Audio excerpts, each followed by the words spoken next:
well, you're supposed to be retired, you're supposed to be that age, this is what you're supposed to do. That's not what I'm supposed to do. I was put here to keep going and creating and dreaming as long as God keeps putting dreams in my head. Judy, excited to have you today. I'm excited to be here. So first off, we've known each other for quite some time, but I want to start off by telling everybody a little bit about you, who you are and what you do. Well, we don't have time to go all the way back for that, so we can start with a quick view. I am a mom, a grandma, a wife, been around real estate for a lot of years, did it as a part-time thing and as more fun for several years, picked up several properties out that were bank-owned and things like that. That probably started 40 years ago. That's awesome. How many kids and grandkids you got? I have 2 sons and 4 grandchildren. Awesome. And you have a birthday coming up on Friday. I do. It's exciting. Get to level up again. Mm-hmm. Good. I want to keep doing that. I figured out I should probably have at least another 30 to 40 more. I like that plan. At least. At least. Mm-hmm. Good. Well, when did we first meet? We first met about 4 or 5 years ago, I think. 4 years ago. Yeah, sounds about right. And then we found out we lived not too far from each other. Of course, I guess I moved, so we wound up even closer. And so I know now you're part of our mastermind community. But today, I really want to get into a little bit about how you got started in real estate. I know you've got a lot of different aspects moving. And then, of course, especially now how your real estate business and how it relates to someone who's listening to this going, hey, I'm looking to get my first deal or next deal or build a portfolio like you, because I know you've done in excess of 100 deals now, which is quite impressive. So tell us kind of how that all started. What got you here? Where did it begin? What got me here? Well, we had some rental properties several years ago. I had some duplexes and fourplexes, and we thought we were retiring. So we were going to retire in winter in Florida. And I didn't think I had enough to hire a manager, so I had somebody that wanted them and I sold them. We get to Florida. My husband loves to fish. He could fish 6 days a week. Me, I like to catch, but I don't like to fish that much. So I started looking for something else. I came across tax liens and deeds and spent about a year investing in that.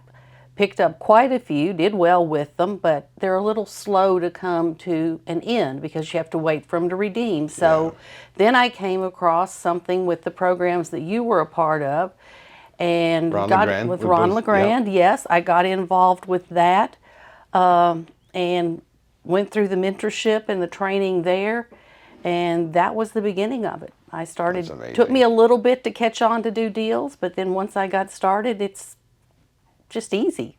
Yeah, so something that always humors me, because you are just amazing and such a great friend now, and I love you being part of our community, because now you're even a coach in our community, helping people get started. But you didn't feel as fond of me when you first talked to me. So rewind a little bit and tell us how that came about. Well, you're true. That's true. I wasn't as fun. It wasn't that I didn't like you. I didn't value your opinion. Mm-hmm. Because you were this young kid, and you were assigned as my mentor, and every time I asked you something, your answer was, well, do what Ron said. And I'm like, if I wanted to do what Ron said, I would be asking Ron, but I'm asking you. That's funny. And so that became such a burr under my saddle that I switched mentors. Yeah. But then after I went through that program and came back and I got to know you better, then you just became a great friend. And I think you were just getting started. And I don't know, maybe even me being the age I was, I intimidated you a little bit. Plus, Ron did have all the answers if I would have gone back and dug them out. But I just wanted you to tell me and not go back and dig them out. That's funny. I like that story because I think it's interesting. Of course, first impressions are everything. Sometimes it's the only chance we get. But I think it's so neat, too, that as people get to know you, people that come into our world and get to know you, like they fall in love with you and the heart that you are. And I think that's something that all of us experience sometimes, is that sometimes the first impression is not always maybe seeing the heart of the person. That's true. And so I think that's a powerful moment. So, and it always makes me laugh too. Thanks for sharing that. So what's your kind of purpose? And we'll get into a little bit more of your business now in a moment, and how you inspire others with that. But what's kind of your purpose in doing this? You mentioned you got the kids, the grandkids. Why do you do this? When I started out back up with the real estate now and decided to go ahead and start to create deals that created long-term income, one of my goals was to make sure that we had enough ongoing residual income when there comes a point that we can't live alone, that money was there to fund whatever we needed. Senior care is not cheap. It's true. So that was my initial driving force, was to make sure that in addition to what we had, and if something eliminated one of us' income, that the other one would always be taken care of. Smart. And then moving from there, now it's kind of gotten bigger than that, into leaving a legacy and teaching others. And I like to show people how to do things so that they can pick up and go on their own. That's awesome. And I'd like for you to delve down a little bit, because for those of you seeing this, Judy's actually a few levels higher than she looks. And what I mean by that is, as far as number of years you've lived, and I don't you mind do if not you look share. your age. You do not look your. Tell everybody how old you are. I will be 71 come Friday. 71 come Friday, and you look incredible. Thank you. And something that I think inspires me about you is that since meeting you, I felt like you have allowed yourself to dream again in a new way. Would you agree with that? I would. And what brought about that next level of dreaming and leaving a legacy from just, I want to make sure I have cash flow to take care of later needs? Getting over the hump of, well, you're supposed to be retired, you're supposed to be that age, this is what you're supposed to do.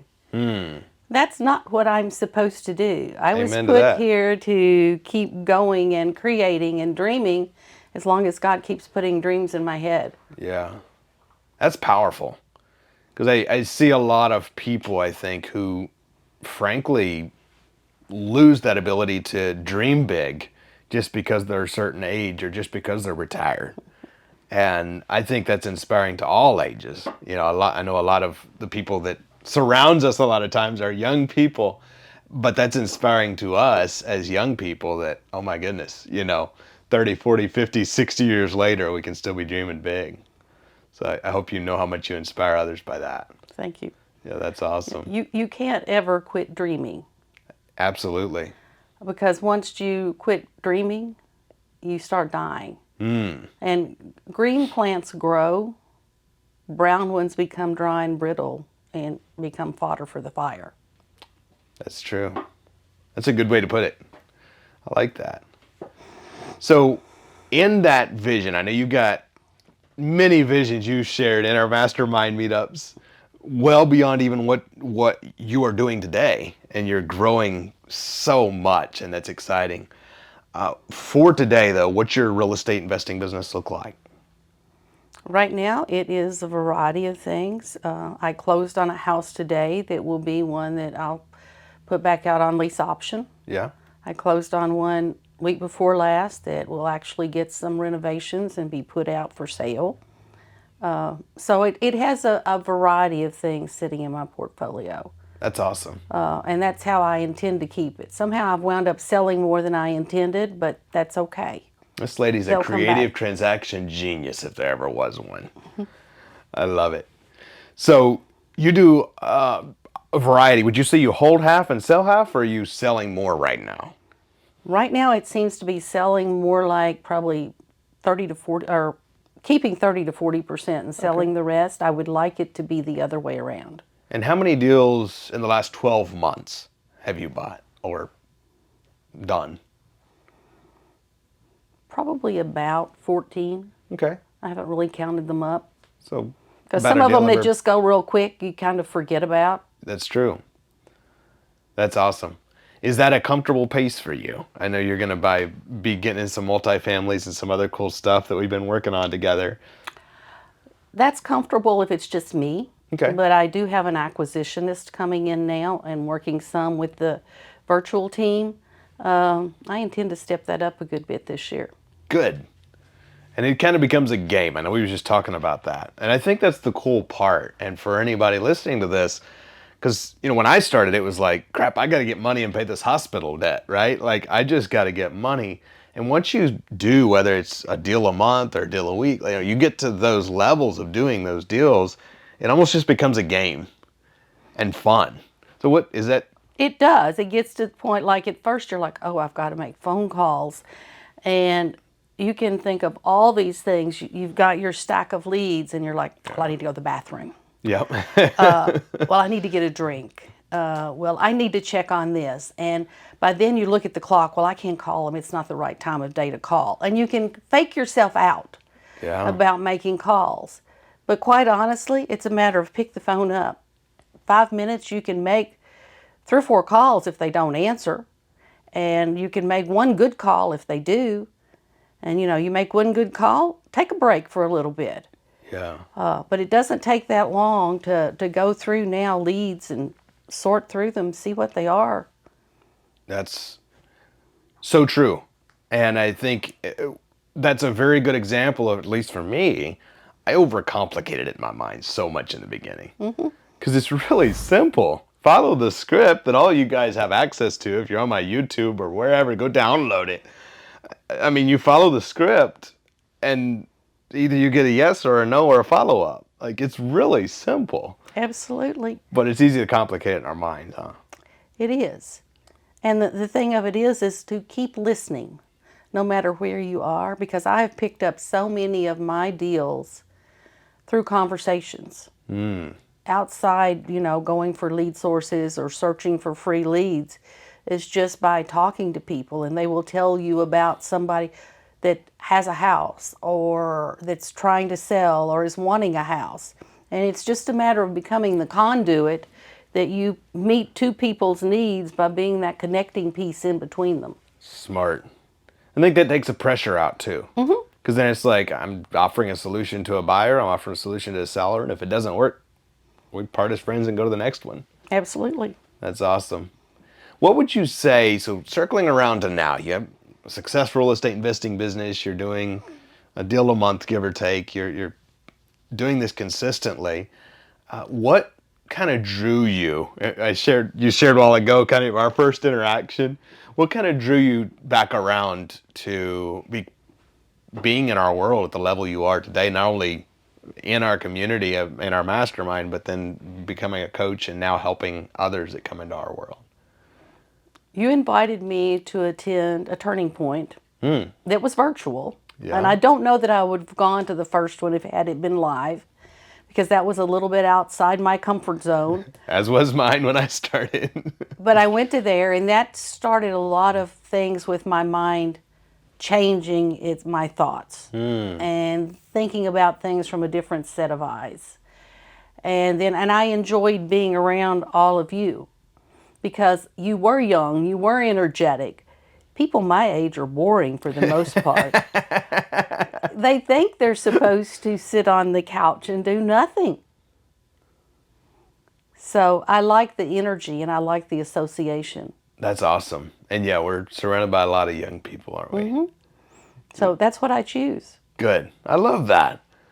So for somebody listening to this, and perhaps they have a business or wanting to start a business, like, what's your advice to them? What do they need to do to get from, crap, I need to make calls, or not even knowing what I need to do, to now you put together deals like second nature?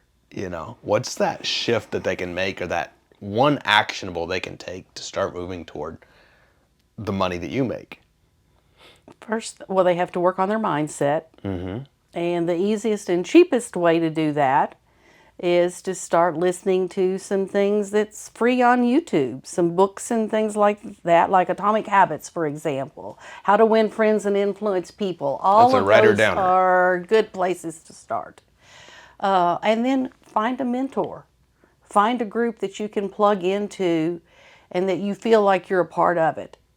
And have somebody that will hold you accountable, whether you want to be held accountable or not. Sometimes I get texts and I'm like, I don't want to answer you all today. But then I get a follow-up, so I have to answer. And that's what's held me accountable a lot of the times through all of this is just, and now I look for them. Yeah. If my morning text is late, I'm like, where are you? Are you okay? Reverse accountability. That's right. I like that. Well, and I think, at least my experience has been that although accountability isn't always, pleasing to the, just like getting out of bed in the morning and go to the gym is not, it feels better to lay in bed, except the result is so much different when we make the healthy choice, when we make and I think when it comes to money, it's the same thing. Accountability is not always the aesthetically a pleasing choice, but it's the one that takes us to the mission and the vision we know we were purposed to live. Absolutely. That's a huge shift. And you just have to surround yourself with people that are like-minded. That's good. Because if your normal associates are of a different mindset, it's really hard to rise above them. So you have to get away from that mindset and get around people that are where you want to be or where you're striving to be. I like that. What would you say is the biggest challenge that you've had to overcome in the last 3 or 4 years in this real estate investing journey? The gray matter between my ears. And what was the key thing, not to be too repetitive, but what was the key thing or things? Like, was there a certain book you read? Was it a community? Was it Ron LeGrand? Like, what was it that really made an impact, or was it a combination of all? I think it was a combination of all. Yeah. And it was different things keeping getting into my head that you're really not that old. If you want to move forward, don't let age be a deterrent. And staying around people that were young and thinking, I can keep up with them. Yeah. I'll show you I can do that too. I've never liked to be beat. Yeah. You're competitive. You are. And I love that about you. And I think all of us have some sort of competitiveness, some more than others. Mm-hmm. But using that to our advantage is, it's every time we get a competition going in our office, we buy a crap ton of houses because me and my acquisitionists are competitive. Right. That's cool. So when it comes to this business, did you picture it 3 or 4 years ago, like being where you are today, or more or less? Where are you at compared to what you was thinking when you started this? When I started, no, it's not what I thought. It's much more. Yeah. Because there's been so many benefits in areas outside just the real estate. Some of the biggest wins are being able to help somebody that would have never had a house get a house. Huge. I had a little lady that I had bought her house. Actually, I bought it from a tax sale. And when I go ahead and get the deed, I go back and I knock on her door, introduce myself as the new owner, and you should have seen the countenance on her face fall. She's like, do I have to move? And I'm like, no, ma'am, you don't have to if you don't want to. I said, would you like to own this house? And I thought she was going to leap off the porch to hug me. She was like, she's jumping up and down. Are you serious? Are you serious? Could I own this house? And I said, yes, ma'am. So I said, here's what it would take. And so I asked her what her payments were. We lined it out. And so in 11 years, she will own the house. We actually set it up on an owner finance deal because I got back what I had in it in the first 6 months. Yeah. So that little bitty investment is paying off many times, and she is so excited. Changed her world. It did. I was by that house earlier this summer, and she has put a new front porch on it, new handrails. She is fixing it up. So those are some of the things you never thought about happening when you got into this. I had another one that the couple had been divorced. They'd gone through some, I think maybe bankruptcies or something. Anyway, they couldn't get a loan. We had one, and they could come up with a nice down payment, and they went into that house. We talked about the consequences of if they didn't make their payments, and they're like, we won't not make your payments. And they have not. They have fixed that house up. So those are the things that are just benefits you don't even think about when you Yeah. first think, I'm going to start buying some houses. Bonuses. It is. And so that's why I say I'm a conduit. I'm not in the business of buying houses or selling houses. I'm in the business of connecting buyers and sellers and meeting their needs.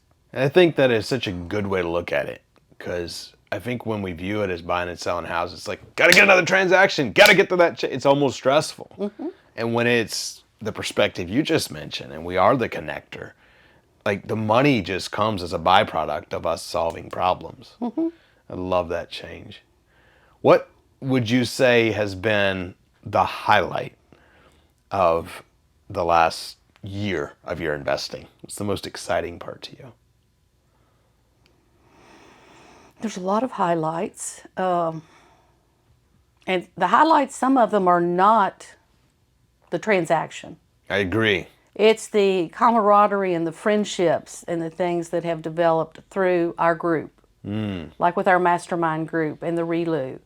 You know, the connections I've made through those people, and the ones that call up if there's something they want to discuss. The bouncing back and forth of ideas, just that community is probably one of the biggest highlights of all of it. I think that's one of the most underestimated parts of what this business can do. I think when I started, I was like, I can buy a house and make money. Like, this will take care of my hospital bills at the time, right? And getting into the business is like, you actually open so many doors to create, frankly, family of a lifetime just by who you surround yourself with. True.